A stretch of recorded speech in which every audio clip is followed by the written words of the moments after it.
Bonsoir, un peu plus de 18h10, ça y est, nous sommes en direct. Bienvenue dans ce journal de TV78 et veuillez nous excuser pour cette prise d'antenne tardive liée à quelques problèmes techniques. Nous sommes le jeudi 14 octobre, voici les titres de l'actualité locale. Emmanuel Macron sur le terrain pour l'opération Piège jaune. Le président de la République participe ce jeudi aux 50 ans du Variété Club de France à Poissy. Deux grands noms du sport sont également présents pour ce match de gala. Nous y serons au début de cette édition. La déception et surtout l'énorme surprise après la révélation ce midi du parcours du Tour de France 2022. La grande boucle ne s'élancera pas des Yvelines pour la 21e et dernière étape, mais des Hauts-de-Seine. Une convention entre l'organisateur et le département a pourtant été signée en ce sens en 2019. Enfin, adieu les rencontres in-cité lancées en 2017 et place au labo du théâtre de Saint-Quentin en Yvelines. Chaque mois, le site organisera ses rendez-vous en lien avec des spectacles autour de questions sociétales et politiques. Premier numéro ce lundi, on en parle avec Lionel Massetta, directeur du théâtre de Saint-Quentin en Yvelines.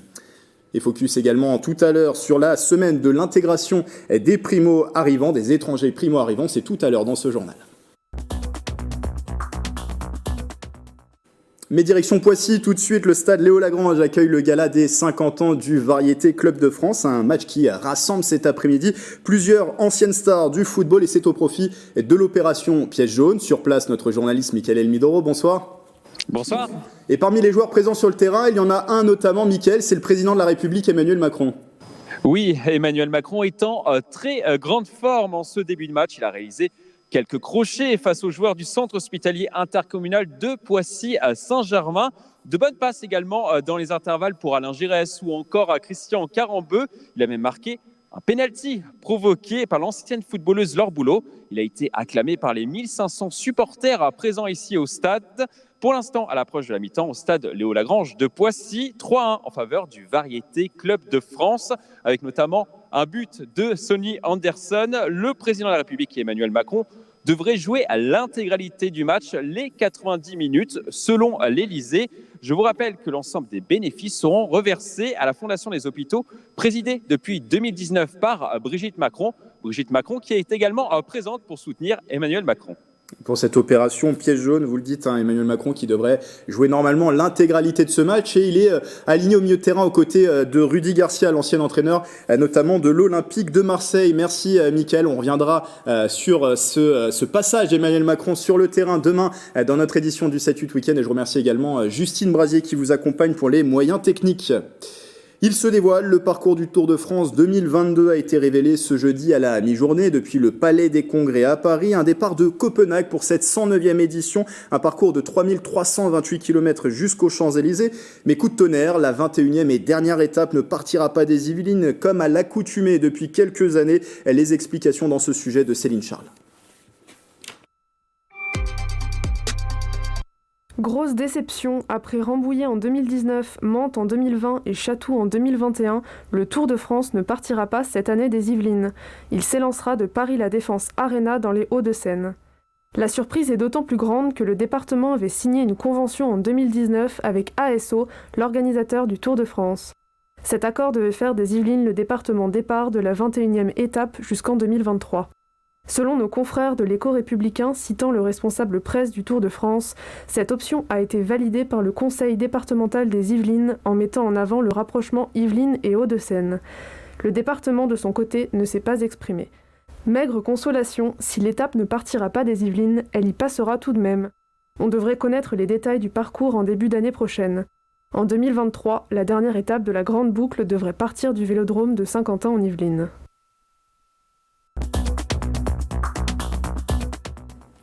L'annonce remonte au 30 septembre dernier. L'État entend construire une deuxième maison d'arrêt dans les Yvelines à Magnanville. Une information qui a largement fait réagir dans la commune où un collectif d'habitants et de citoyens s'est formé contre l'implantation de ce centre pénitentiaire. De son côté, le maire de Magnanville juge brutale la décision du ministère de la Justice. C'est l'interview express réalisée par Célia Gatsongo.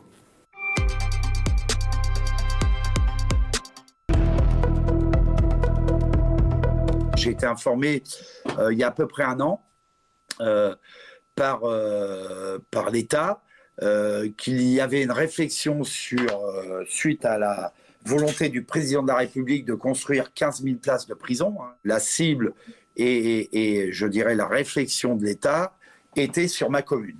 Alors je peux vous dire qu'aussi, et je peux comprendre l'émoi de ma population, mais quand on me l'a dit, je suis resté un peu et beaucoup scotché. Et donc j'ai demandé, mais pourquoi Magnanville? À l'époque, on m'a indiqué que Magnanville était proche de l'autoroute, Magnanville n'était pas loin de Versailles, et que c'est une maison d'arrêt, donc les gens n'étaient pas condamnés, hein, c'était avant jugement, et donc ils étaient emprisonnés avant jugement. Il y a quand même des éléments qui n'ont aucune réponse que j'ai posés quand j'ai eu l'entrevue avec le garde des Sceaux. C'est les questions de mobilité, c'est les questions de sécurité, c'est les questions environnementales, c'est des questions aussi d'évaluation foncière des biens, même si on dit non, les biens, l'évaluation des biens ne va pas baisser. Mais les gens, ils se la posent ces questions-là. Donc moi, j'ai posé ces questions-là. Pour l'instant, je n'ai pas de réponse à ces questions-là. Donc c'est vrai qu'on est à la construction d'un projet pour l'État, mais dans le même temps, je le dis sincèrement, c'est une violence d'annonce qui a été faite à la population et qui est inacceptable. Le garde des Sceaux, il m'a dit que c'était une décision d'État, qu'en gros, il m'a fait comprendre, bon, c'est bien qu'on soit informé, mais bon, les décisions d'État, il n'y a pas besoin de consultation de la population et consultation des élus. Le rôle du collectif qui a été mis en place, parce qu'il est là aussi pour apporter et proposer des solutions aux gens, bien entendu, des solutions d'action, parce qu'eux, ils disent concrètement, ils sont contre la construction de cette maison d'arrêt, et ils vont tout faire pour que le projet soit abandonné. Dans l'actualité également, cette annonce du groupe La Poste, 172 facteurs vont être recrutés d'ici la fin de l'année en Ile-de-France. Cela concerne 28 postes en CDI dans le département des Yvelines. Les nouveaux salariés recrutés bénéficieront d'une formation dédiée au métier de la distribution et de son environnement, au management de la santé et à la sécurité au travail. Pour postuler, rendez-vous sur le site qui s'affiche en bas de l'écran. Et jusqu'au 15 octobre, c'est la semaine de l'intégration des étrangers primo-arrivants. L'objectif, présenter les dispositifs d'intégration des étrangers par les services de l'État et ses partenaires. Une réunion était organisée dans les locaux de France Terre d'Asile à Versailles ce mercredi. Et le reportage de Nicolas Dandry. Zulfikar vient d'Afghanistan, Lahat, lui, du Sénégal. Aujourd'hui, ils ont le statut de réfugiés. Suivis par l'association France Terre d'Asile, ils ont leur propre logement et une situation professionnelle. Zulfikar est auxiliaire de vie en CDI dans un EHPAD. Lahat est soudeur dans une entreprise industrielle. J'aime bien le contact avec les gens. J'aime bien aider les personnes âgées qui ont besoin dans la vie quotidienne. Grâce à leur accompagnement, je viens de pouvoir faire tout ça et de vivre en harmonie avec eux. Et je suis très content de mon parcours depuis que j'ai quitté le pays. France Terre d'Asile accompagne les demandeurs d'asile et les réfugiés. Dans les Yvelines, 2 systèmes sont en place. Le dispositif d'accueil, d'hébergement et d'accompagnement des réfugiés, le DAAR, créé à l'été 2019. 150 personnes sont logées dans 25 logements situés sur 9 communes des Yvelines. Sa mission, c'est à la fois de les héberger et pendant ce temps d'hébergement, de les accompagner vers l'autonomie, l'accès aux droits, l'emploi, le logement, qu'ils développent des liens avec la société civile. Seconde mesure en place, un nouveau projet de France Terre d'Asile, la plateforme d'accompagnement et de coordination de l'intégration des réfugiés, lancée dans les Yvelines en juin 2021. C'est le DAAR sans l'accompagnement vers le logement. Le logement, une problématique toujours importante. Vous savez que l'Île-de-France accueille la plus grande part des réfugiés en France. On accueille 45% en Île-de-France de la demande d'asile. Et on a une tension qui est très forte sur le logement. Donc c'est difficile. Malgré une augmentation assez significative des moyens que l'État a mobilisés pour accompagner et accueillir les demandeurs d'asile, il y a encore trop de gens qui ne trouvent pas de place dans ce qu'on appelle le dispositif d'accueil des demandeurs d'asile. Avec des associations comme France Terre d'Asile, on construit ces parcours vers le logement avec de belles réussites. Pour Zulfikar et Lahat, la prochaine étape est la demande de naturalisation. Chaque année, dans les Yvelines, près de 4000 étrangers arrivent sur le territoire. Un nouveau rendez-vous au Théâtre de Saint-Quentin en Yvelines. Lundi, le site lancera son premier labo. Les labos du Théâtre de Saint-Quentin en Yvelines remplacent les rencontres in-cité qui étaient en place depuis 2017. Et on en parle avec Lionel Massetta. Bonsoir. Bonsoir. Directeur du théâtre. Qu'est-ce qui change concrètement entre ces rencontres in-cité et ces labos du théâtre ? Eh bien concrètement, les rencontres in-cité étaient un temps événementiel pendant une semaine, c'était en relief de la programmation. Là, les labos sont totalement intégrés dans la programmation, mais l'intention est la même. Et on a des sujets peut-être plus larges de société. C'est vrai que les rencontres, c'était très porté sur la science. Est-ce que là, on va avoir des thèmes plus larges? Il y a toujours une acception de la science assez large, c'est-à-dire que ce soit des sciences dures ou des sciences molles ou des sciences humaines, on appelle ça comme on veut. On est toujours sur des thématiques qui sont d'une certaine façon scientifiques et sociétales. Les rencontres in-cité, il y avait une thématique avec un certain nombre de tables rondes, de spectacles et de films qui tournaient autour de cette thématique. Là, on va avoir 8 labos, donc 8 thématiques différentes, 8 soirées différentes. Et donc le format, ça se déroule sur une soirée, il y a des intervenants à chaque fois? Ouais, il y a des intervenants, il y a une journaliste qui nous a aidé à concevoir l'ensemble de ces soirées.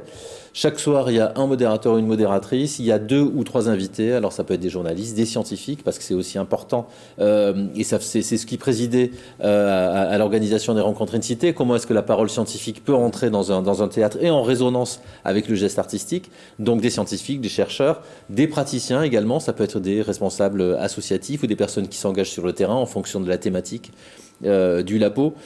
C'est 1 heure de table ronde, d'échanges qui ont été anticipés, qui ont été construits, et ensuite une demi-heure de parole et d'échange entre la salle et les invités. Et vous le disiez, c'est lié à chaque fois avec un spectacle qui est dans la programmation du théâtre. Oui, on a pris alors c'est vrai qu'il y a quand même un tropisme dans la programmation du théâtre de Saint-Quentin, c'est-à-dire qu'on est très attaché à un certain nombre de thématiques sociétales, c'est-à-dire comment est-ce que l'art finalement réagit ou contre-réagit à ce qui se passe dans la société et comment il s'en inspire.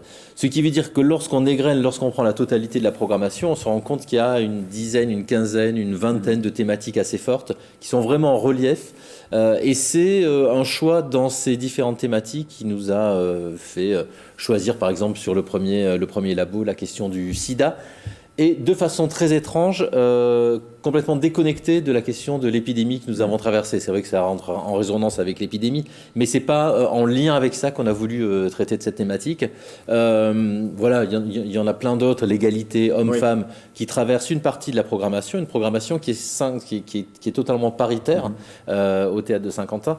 Donc voilà, c'est comme ça que l'on travaille. Et on voit les thématiques qui résonnent avec les thématiques qui questionnent les gens, les citoyens aujourd'hui. Voilà, et celles qui sont qui nous semblent le plus intéressantes. Oui, parce que si on regarde, vous parliez effectivement de l'égalité homme-femme, c'est des thématiques qui sont en lien, vous le disiez, avec des sujets de société, des sujets d'actualité aussi, parce qu'on va parler notamment dans ces labos des élections. Il y a une thématique autour de la campagne électorale qui se déroulera en mars, 1 mois avant la présidentielle. Donc il y a quand même des liens avec l'actualité. Oui, il y a un spectacle qui s'appelle Le Grand Débat, qui est une sorte de concentré des débats de la présidentielle depuis 1974 jusqu'à la dernière élection et le dernier débat télévisé. On parle du débat du second tour. Donc là, on va travailler sur... Et on s'est toujours posé la question, enfin moi je me suis toujours posé la question de comment les sujets montent-ils dans l'actualité? Comment les sujets deviennent-ils tout d'un coup omniprésents, alors même que la moitié des sujets qui sont traités ne sont pas les sujets essentiels et ne font pas partie de nos préoccupations essentielles, des préoccupations essentielles du monde. Donc c'est cette chose-là, c'est la place des lobbies, la place des communicants dans la politique. Est-ce que le débat de fond est éclipsé par des questions purement politiciennes? Avec d'autres thématiques, on peut citer aussi l'impact des réseaux sociaux sur les adolescents notamment, plein de thématiques, et vous le disiez, 8 labos qui sont prévus cette saison. Le premier labo d'ailleurs c'est lundi prochain à 19h30, le thème c'est le sida, raconter et transmettre la mémoire d'une épidémie, puisqu'on a peut-être tendance à l'oublier, vous l'évoquiez tout à l'heure, il y a au-delà du Covid-19 d'autres épidémies qui sont plus vieilles, qui ont été plus dévastatrices. Le sida continue de tuer aujourd'hui, plus de 38 millions de personnes vivent avec le VIH dans le monde. Pourquoi vouloir débuter avec cette thématique? C'est rentré en résonance avec un spectacle que le théâtre de Saint-Quentin coproduit qui s'appelle N'essuie jamais de larmes sanguin, qui était une consigne donnée par le personnel médical aux infirmières, qui font partie aussi du personnel médical, dans les années 80, quand les premiers malades du sida sont arrivés dans les hôpitaux et dans les cliniques. Donc on avait ce spectacle-là. Le sida, et vous le rappeliez, tue aujourd'hui encore 600 000 personnes, 600 000 malades par an. C'est quand même énorme, et pourtant on parle finalement assez peu de cette maladie. En coproduisant cette pièce qui parle rapidement justement d'une histoire d'amour dans le Stockholm des années 80, au moment où le sida arrive et commence à absolument tout dévaster, d'abord auprès des homosexuels ou des personnes qui se piquent. Ça se passe à ce moment-là, et je me disais, pour une génération qui a 16 ans, 17 ans, 18 ans, il n'y a absolument aucune connaissance de cette période-là. Et pourtant, cette période-là, elle a été extrêmement importante dans nos rapports sociaux. Moi qui viens d'un petit village du sud-ouest de 800 habitants, j'ai eu 2 amis qui sont décédés du sida. Donc ça a touché absolument tout le monde, pas uniquement les gens qui sortaient au palace dans les années 80, mais absolument tout le monde et toutes les couches de la société. On avait envie de revenir sur cette question-là. Et donc quel est le programme? Qui sont les intervenants de cette soirée? Les intervenants, nous avons 2 personnes qui interviennent, une personne qui est chercheur et qui travaille pour le SIDAction, et une autre personne, Philippe Mangeot, qui a été président d'ACT UP, qui a participé également au scénario de 120 battements par minute, le film de Campillo, et donc qui était vraiment au cœur de la tempête dans ces années-là. Et donc ce premier labo, c'est ce lundi 19h30, c'est lié aussi, vous le disiez, à un autre spectacle, N'essuie jamais de larmes sanguin, qui est prévu les 20 et 21 octobre, le 20 octobre à 20h30, le 21 octobre à 19h30, adapté du roman éponyme de Jonas Gardel, et c'est proposé par le collectif 18.3. Une dernière question, pourquoi le théâtre justement a aussi une mission d'organiser ce genre d'événement, au-delà de proposer des spectacles, de la culture, pourquoi aussi aller plus loin dans ces réflexions?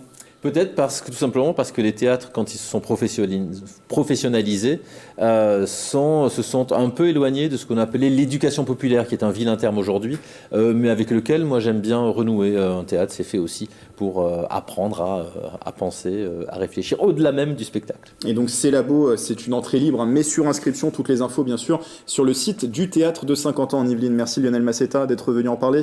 Merci à vous. Et je rappelle, vous êtes le directeur de ce théâtre de Saint-Quentin en Yvelines.